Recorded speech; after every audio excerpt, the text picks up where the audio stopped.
Yo, yo, yo, what's up, everybody? Thank you for tuning in to yet again another fantastic indie creator interview.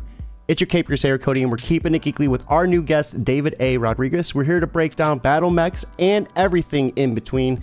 David, we were talking backstage, and you were involved in like some of my childhood, a remaster of my childhood. Right. I mean, it keeps getting better and better. I had the chance to read this this book, and I was just blown away. So not only are you moving from video games, but diving into comics. I mean, where did it all begin for you? So first, thanks for having me on the show, Cody. It's great to be here and talk to you about, well, being a part of your childhood, and also talking about comics and stuff. So, like, I always wanted to do comics. Like, I grew up and I wanted to draw comics. But I kind of hit this wall, like when I was in college, where I felt like I was just never going to get better, right? I never felt like it was going to match what I had in my head, and so I started writing more, sort of with purpose. Like I wrote plays while I was in college and directing plays while I was in college. Wow! And started writing my own comics, right? And trying to like hook up with artists and do stories that I felt like would be closer to what I saw in my head, because the art I was doing never really quite at that level. And then after college, I graduated with a BFA in musical theater, and I was like, I don't know what I'm going to do with this. Like, I don't, I've got this degree and I don't really feel like going like on auditions and doing things. And so I did a few jobs here and there. I was a substitute drama teacher. And then I applied to a small company in Chicago, a video game company called High Voltage Software. And I applied as an associate designer, and I got along really well with the design director at the time, Tom Smith, and they hired me on to work on a game called Ground Control Dark Conspiracy, which was like an add-on to Ground Control. And it was my first I wrote pretty much the whole game. I wrote the cinematics and wrote all the dialogue, and I had never written a game before, so it's probably horribly overwritten. But then the second game I worked on was Hunter the Reckoning. And so I started as sort of like a designer and writer on that project. And then a few months into it, I became the lead designer. So it's my second game. I'm the lead designer on Hunter the Reckoning. I have no idea what I'm doing. Like I think like we're building the plane while it's in flight, that sort of thing. And we were building the engine as it went. But part of the benefit of not knowing things is that you don't know what you're not supposed to do. So we just did like crazy things for this game, and I think it showed. Like when people played the game, it reviewed really well, it was received very well, and it was just such a great sort of like entry into video games for me. And at this point, that's over 20 years ago, right? And so I was there for about 8 years, and then I moved over to Vicarious Visions in New York, and I started working on games like Guitar Hero, Ultimate Alliance 2. And then my big break, I will say, in games is when we started working on the Skylander games. And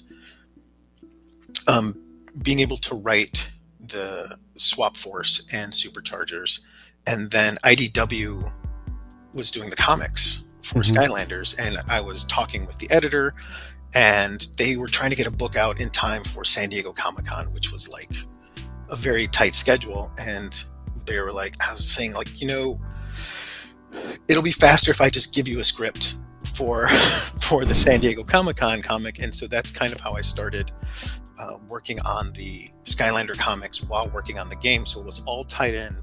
So essentially all the comics for Skylanders, I worked on those with Ron Mars. Like, we were co-writers on that series, and we were able to really tie the game story into the comic story. Like, they were fully intertwined. That's so cool. The comics are lore.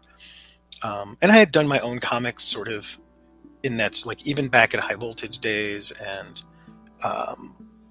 as I got older, I always sort of did comics, because video games, as much as I enjoy working on them, the creativity part is it's still sort of channeled and confined to different stakeholders, right? Like publishers and partners and executives. Like, it all sort of has different gates that it has to go through.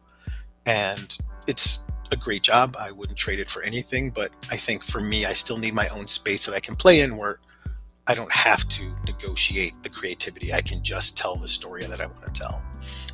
And then I get to BattleMex, where I'm going to tell the story I've been wanting to tell like my whole life, right? Like I just want to make a playground that's sort of informed by my culture, and also sort of the things that I grew up on, like the cartoons and the Super Sentai, like Battle of the Planets and Voltron and Power Rangers, like all of that sort of blending into that superhero story that we get to tell here, with a smattering of luchadors and all of that other stuff.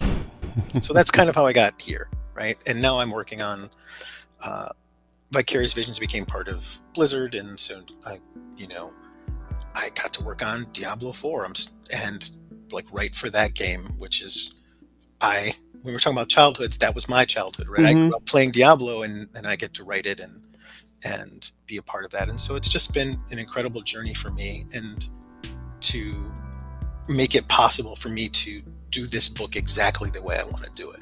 That's so cool. I remember when I was interviewing Ron, and it was right before Diablo 4 dropped, and I was like, please give me something, give me a little something, and he was like, no, and I'm like, ah. Good job, Ron, good job. So, I mean, how does it feel to, have all these accolades in your career? I mean, you even had some work on the Tony Hawk Pro Skater 1 and 2 remake, that's another staple, I would say, in most people, like dudes my age who are like around 30 to 35, like they've had to have played a Tony Hawk game. Right. So being part of Tony Hawk and games like that, and we also, when we did the Crash Bandicoot Insane Trilogy, right? There's just something about being a part of someone's life in that way that's just super humbling. Like the people I get to meet, and like now there's people who come to me, like I'll be at a convention and there's like these adult children who are like, I loved Skylanders, like that was such a big part of their lives. And it's been long enough now that they're like driving places, right? And they're coming with their it's become nostalgic for them too. And mostly it's just like, it's very emotional, and it is not a life I saw for myself growing up, like that this would be the life that I get to have, right? Like I grew up in like South Chicago, and I didn't even know game designer was a job when I was growing up, like that was a thing. And the fact that I get to make a living writing is incredible to me on its own, especially like coming from where I come from, and being able to do that with these franchises that mean so much to so many people. Like I don't have the exact words to describe what that means to me, but like I never take it for granted or feel like I'm not like one of the luckiest people in the world that I get to do this stuff. And now you are creating a series that highlights your culture, and I'm sure in the world of video games and comic books, it's something you probably don't see readily everywhere. That has to be another huge achievement to you. I'm hoping so. I'm hoping like getting to this point has been a journey, but yeah, making a content for people like my kid, right? Like, so my son grew up, and I'm of a mixed background. Like aside from my father is Mexican, my mother is Italian and Haitian, so I'm fully mixed. But I was raised, like, I grew up in South Chicago with my Mexican extended family, so like that is my background is multiple races, but I feel like the culture I grew up in was Mexican, or at least American Mexican, right? Mexican American. And my son is a little more removed than myself. Like, his mom is Caucasian, but he still is very aware of his mixed heritage. And growing up, he loves superheroes just like I did. But it was such a huge thing for him when he discovered like Miles Morales. He's like, like he saw himself in that character, and I was like, this is such a big deal. And even growing up, I didn't think about it, but I was like, my favorite character of all the characters was still Zorro. And it didn't occur to me as to why until I got older. I'm like, well, that felt closer to me than the other ones. Like, that is somebody I could be. as opposed to like the other ones. Like I would never be a rich billionaire. It'd be nice though, right? It'd be great. But I could see myself as like a semi-Spanish dude, like, you know, fighting crime. Like that made sense to me as a kid. I think I was over like 3 times for Halloween. Like I wore that costume out. And so getting to do that and hoping that that BattleMex, by reflecting not just the like the culture that of my background, but like of the stuff that I grew up is still part of my culture, like the cartoons and the concepts. I ingested all of that, and that all became part of my identity. And so just wanting to tell a fun story about that world, like superheroes in that world, it just felt like it was time for me. And then like there's people like my kid who would be like, oh, I can see myself in those characters, and that feels cool to me. I love that. I love that. As a dad myself, father of 3, it is a little mini army, mini army of geeks we're raising over here. I could definitely relate to that, and to have something that your children can read and you know, kind of digest and get their own perspective on, it has to be such an amazing feeling. Now, I've had the opportunity to read this. Thank you so much for that copy. And welcome. We were talking backstage, and it's 24 pages, but it felt definitely like double. I would say each page is so detailed, and it's easy to kind of just get lost in like the levels of coloring and just how textured the artwork itself is. Not even like the script. The script itself is another piece of art I felt that just worked in cohesion together. This book was phenomenal, David, and I really appreciated the different types of characters, the different protagonists we have, and how they intermix with one another, just leading up to you know, the end of issue 1. It had me itching for issue 2. Well, that is awesome, and I would be remiss if I did not talk about my partner in this, who is Stefano. So Stefano Simeone is an amazing just artist. Like his work is like almost like classically trained animation style. Like it feels like it's moving, and even when the panel is the characters are standing still, they have such like motion and life to them in his panels. And when he did like the first sketches for the characters, because I went through multiple iterations of this book, and it just didn't quite line up exactly the way I was seeing it. And I don't know how many times I'm going to get to launch a new book in my life anymore. And BattleMex just felt like so important that I wanted it to be sort of exactly right. And so when Stefano came on the team, and his excitement and his art and his energy, I was like, this is perfect. It was not the version I saw in my head. It was better than the version I saw in my head when he delivered it. And so I really can't say enough about how amazing he is and how lucky I am that he is part of this project and excited by this project. I promised him he would get to draw zombies, and so I think that was how we hooked him. So what does that collaborative process look like? When you do your scripts, are you set on how you want everything to look, or did you kind of have, you know, let him have a little room to play? So the first issue, in the first script, we were still sort of learning each other, right? Like sort of kind of going through. And so almost on a page-by-page basis, I would say, like, here's what I intend with the story. And then he will come back with the sketches and say, like, oh, this is how I want to do this page. And so, like, the pages where there's specific ones where he's doing, like, this sort of, I don't even know how to describe it, where it's multiple panels, but it's one panel, and like the characters moving through the panels. Like he does that multiple times, and it just, I don't write that. He just says like, oh, let's tell the story this way. And then in issue 2, which is already written, by the way, and he's working on it. Now that I know that that's a thing that he likes to do and that he does, I'm like, oh, let's do that here. Let's do that. Let's do that walking panel here. And so we have a really great process. We go back and forth, and he'll do, unless he draws something that completely changes the interpretation of the story, it's really like his, I just let him do what he does because he's going to do it better than I do. And so there's details here and there that I'll call out, and we'll ask him to change it. But for the most part, it is letting him be in control of like the artistic part of it, and me being in charge of just like the story part of it and like the lore, making sure like the lore is proper and that sort of thing.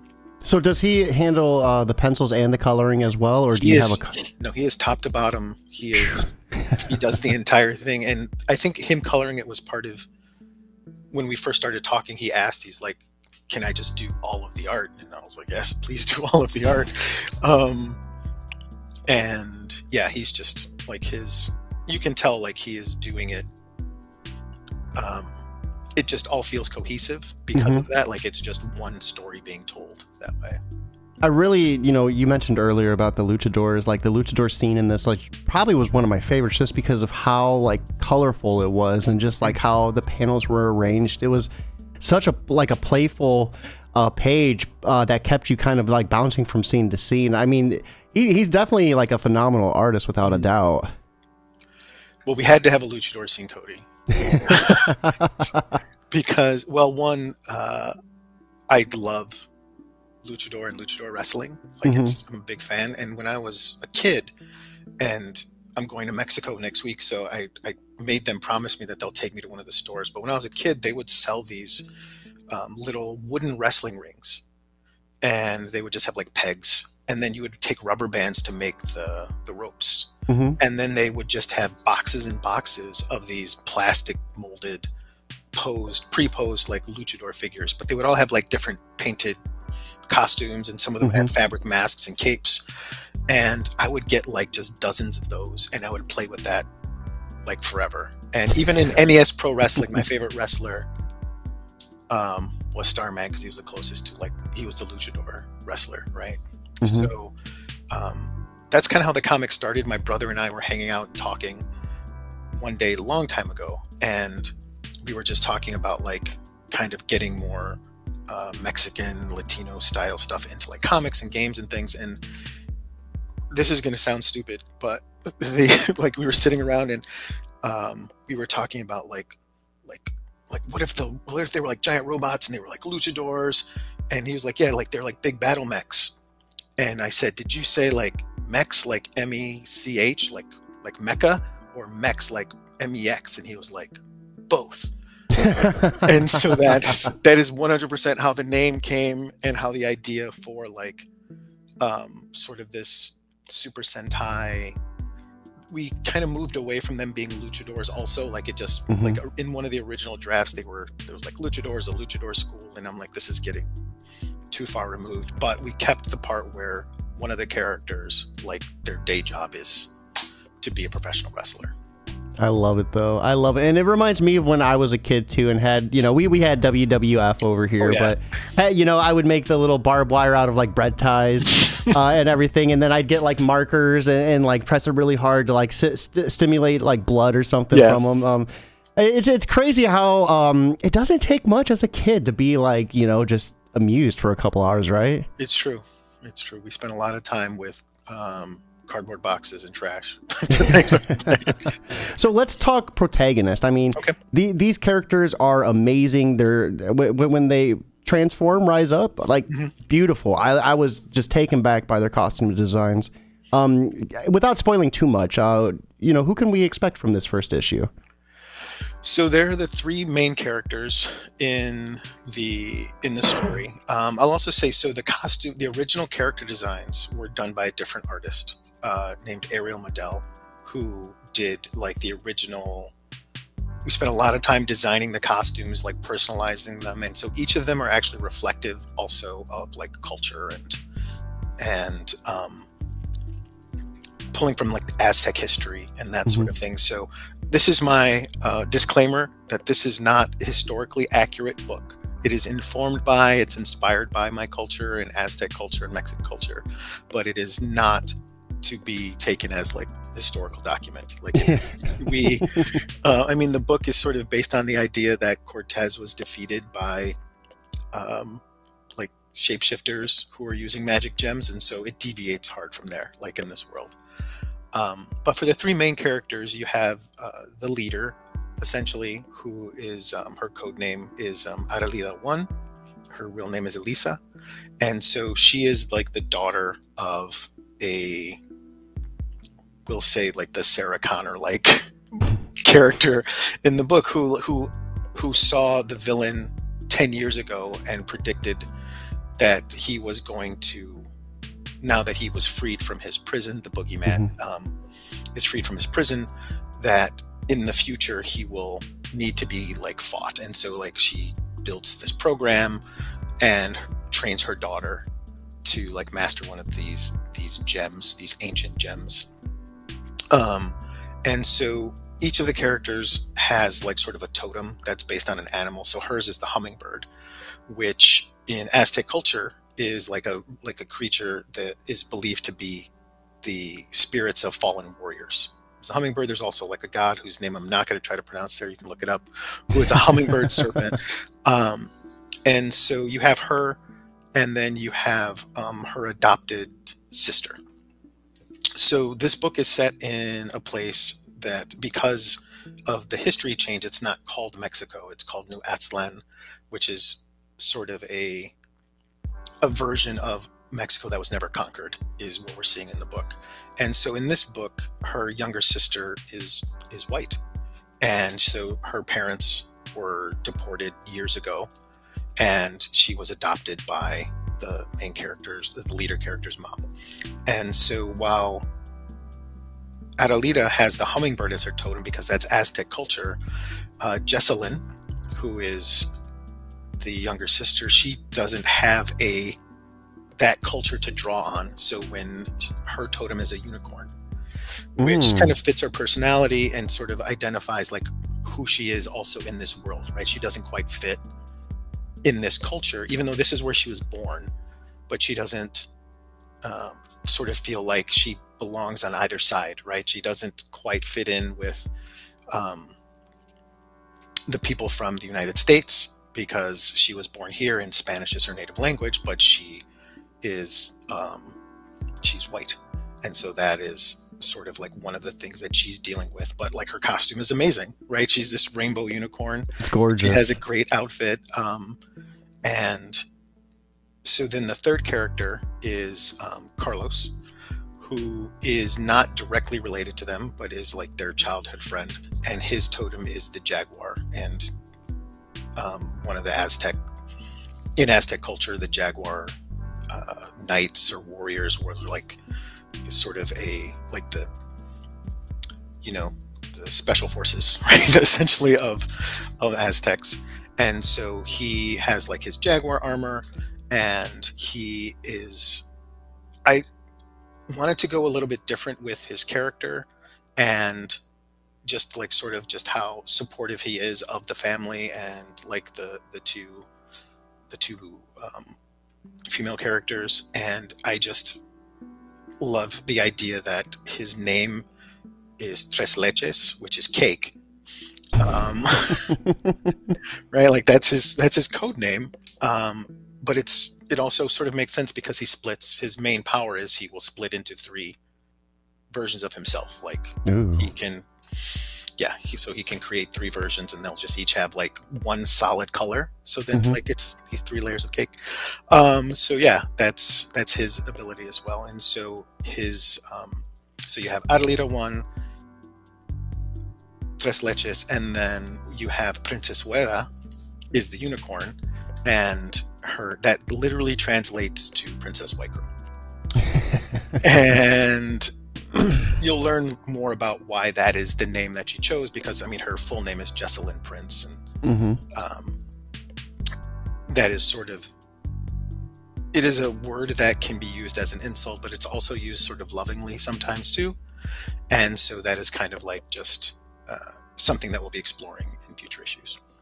So we have an idea of who the protagonists are. The bad guys are just as awesome in this. The boogeyman. Is there any correlation to your culture of the boogeyman?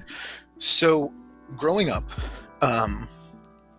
historically, like I didn't realize that's who they were talking about. But like growing up, they would say things like, if you weren't behaving, or if they were like go to bed or that sort of thing, they would say the cuckoo man is going to get you. And I was like, I was afraid of it naturally because like they like make the sounds and grab you. But they were talking, I didn't know until later that what they were talking about was Kukui or El Cuco, who is literally like considered like a boogeyman type character. It is a supernatural thing that like comes out at night and like will, depending on the interpretation of it. I think the most recent interpretation, there was like the Stephen King book, The Outsider, which was essentially about El Cuco or Kukui being reflected in there. And so I just kind of wanted to, again, pull from my own childhood and say, okay, well, here's this Mexican boogeyman, essentially, that is feeding on the fears of children and the world, and to, like, you know, empower himself. And then, of course, you know, he controls the undead and that sort of thing. I also love, I don't know if they're henchmen or not, but, and I'm going to butcher this, so feel free to correct me, the Quinametsin giant? That is very close, and I probably couldn't do a better job right now. So, in Aztec culture, those giants in the myths built like the city of the gods, and they were like cast down by the gods. And so in Aztec culture, they have kaiju, right? They have like giants. And so that is the idea in this one, is that that one is one that the bad guys have found, like an ancient one that was cast down, and they found it and they've sort of turned it to their own use, right? So like, yeah, there was Aztec kaiju in mythology, and we can like pull them forward. That was a happy accident. Like, I was doing all my research and I was like, oh my god, they had giants, and they had some sort of mystical ability because they built these they built this like mystical city and that sort of thing. I also, you know, speaking of Cake, I really loved how many layers there are to the story. You have, you know, the surface level where you're meeting the team. You have, you know, the kaiju, but it also like the political aspects of things too. At a certain point, it just feels like you hit so many different aspects and just perspectives of this story that you really don't get to see in a lot of comics. I'm glad that you like that part. I didn't kind of set out to do a book that was about the political aspect, but I felt like it just sort of came out naturally when you look at the cast, right? It's like you have the character who was, who doesn't feel like they belong in either part of, like, in this world or the other world, or in this country or another country. And then I felt like you would still have people, even if you defeated Cortez back then, like, the world becomes bigger, like there's immigration, there's all of these things that you would still have to deal with. But I thought it would be interesting to kind of see it from this other perspective, right? To like see it like in this country, like how is it addressed, and how is there this push and pull between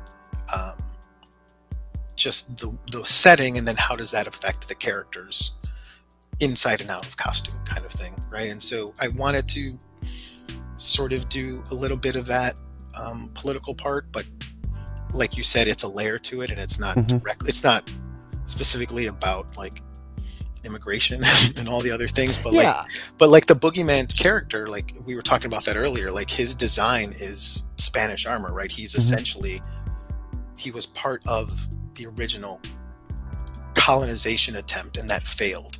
And so I feel like there would still be people around who feel like they should be able to finish what they started, you know, like 500 years ago. And so that's kind of how I wanted to approach it. You know, I don't think it was overdone or anything like that. If anything, I felt like it added a sense of like realism, or like a different level of immersion. You know, it put like real life stakes into it, and that's what I appreciated, was that you weren't afraid to venture in that way and incorporate it. And I felt like it just meshed with the rest of the story perfectly. Thanks, Cody. I appreciate that. So let's, you know, it's 12:30 right now. For everyone listening, it is 12:30. We pre-recorded this. Thank you for you know, we kind of booked this on the fly, so I appreciate you hopping on and breaking this down. Let's talk Kickstarter, though. So when can we expect this to go live? So the original date for the Kickstarter was going to be actually at the end of February. But I sort of, in the same way that the same way I approached making the first issue. I looked at the Kickstarter and I wasn't quite happy with where it was. And what I wanted to do was do a little bit more, spend a little bit more time building up the pre-launch and making sure the rewards are kind of exactly right. And with both C2E2 and La Mole coming up, where we're going to kind of get to do a soft release of, I have advanced copies of the books. So we'll be able to get some books out there, get some more early buzz and early reviews. But the biggest part, and this is the part where the Kickstarter I think would really benefit, is Stefano and Nicoletta. Nicoletta did one of the variant covers, because I don't think we talked about it, but the book is available immediately in English and in Spanish. Ooh, I love that. I love that. We have it fully translated, and every issue will be in English and in Spanish from here on out, because that's sort of the intent of the book. Is I want as many people to read it as possible, and especially the audience that it was kind of intended for, right? Like this sort of, there's not a ton of Mexican superheroes kicking around, especially that are kind of leading their own book, and I want the Spanish to be equal with the English book and not sort of like the one we do later. And so that'll be available with the Kickstarter. But like, so the variant cover for the English version is the rainbow, the Princess Weta cover by Nicoletta Baldari, who did an amazing job on that cover. You can show that off when you're able to. And so they will both be at C2E2, and so we'll be able to get some books signed that we can put on the Kickstarter, a very limited number, and hopefully if we can, my goal is to have some remarked as well, so there will be a very limited number done, and that can only be done if we postpone the Kickstarter, so that I can make those available to the people who back the Kickstarter, because the early release is very, like, those are kind of like airdropped books. We couldn't get that many, but I wanted to get it out in front of people, especially in Mexico. I love that. So in terms of tiers and rewards, how much are we looking at for a physical and a digital? So I believe the intended price for the base, you will get either the English or the Spanish version, and you'll get both the physical and the digital for $12 together. I think if you just do the digital, I think it's $6.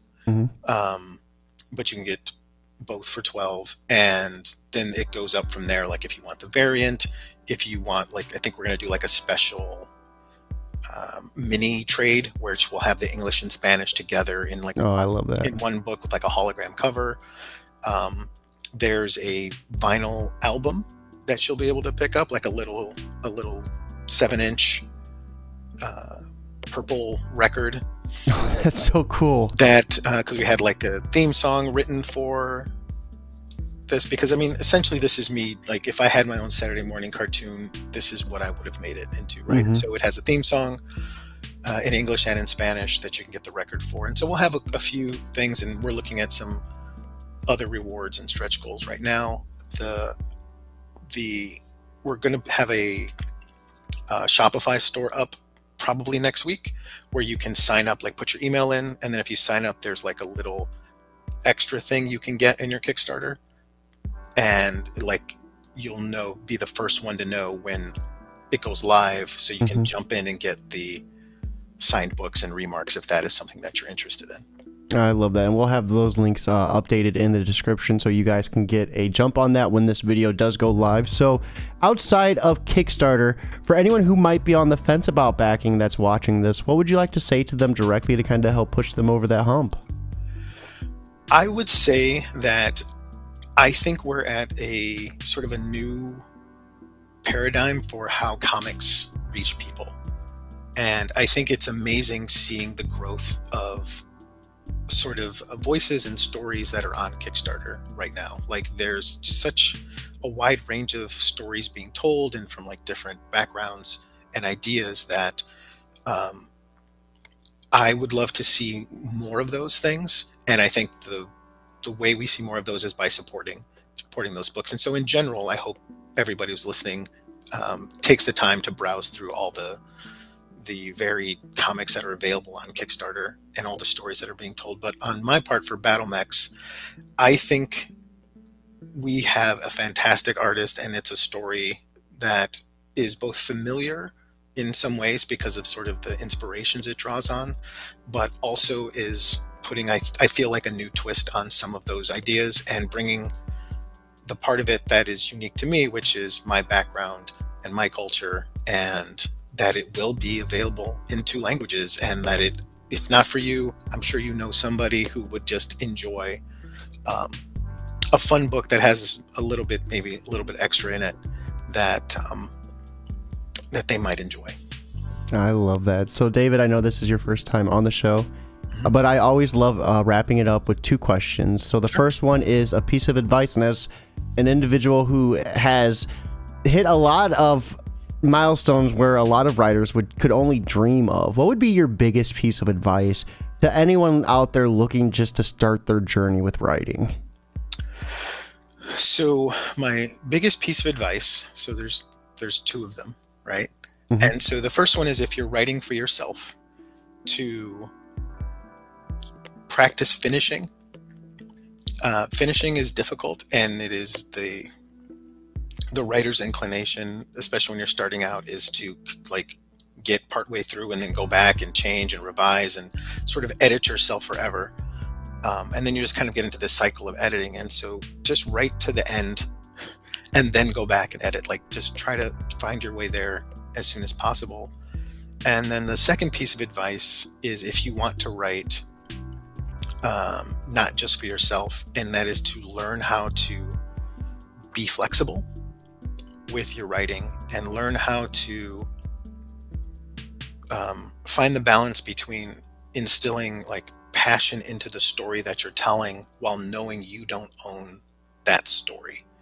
And so that anything that you're writing could be changed, could be overwritten, could be discarded, and you don't have control over that. And so you need to find the way to separate your personal value and worth from that work that you're creating for somebody else, because you shouldn't ever put control of that in somebody else's hands. Mm-hmm. And so you are going to tell the best story you can tell within the constraints that you're given, and know that at some point you have to let go and say, like, this is outside of my control and I need to let that happen. And some people just choose to not do that. They're like, I want to write what I think is best all the time.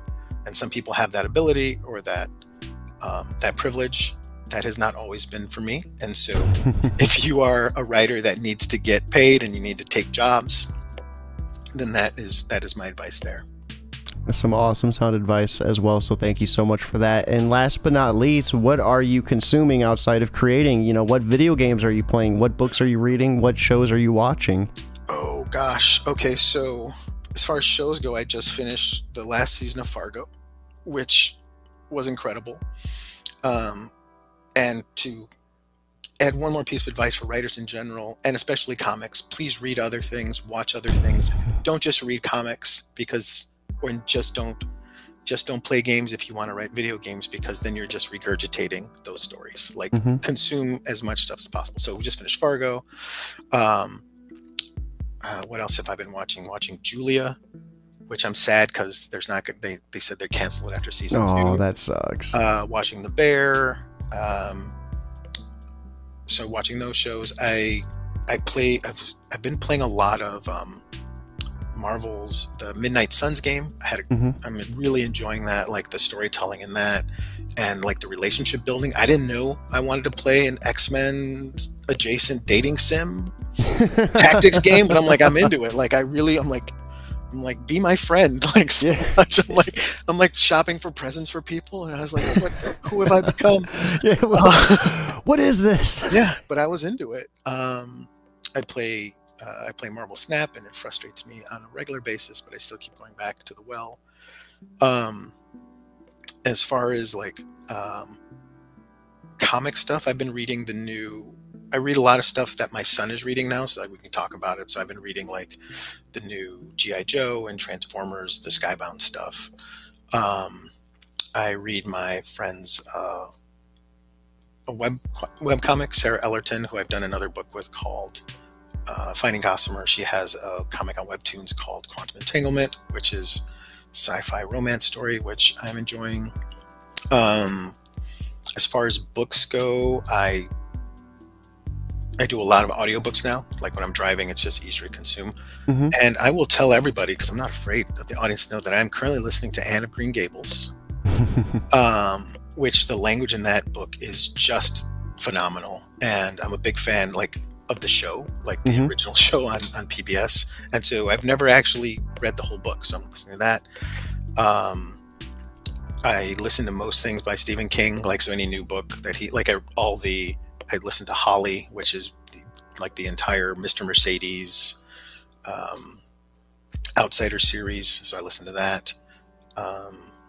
That's pretty much what I've consumed. I listened, the last book I think before that was Elantris by Brandon Sanderson. Just got through that one. Also an excellent book. Yeah, I just picked up Christine the other day. I remember watching that as a kid, way too young to be watching that movie.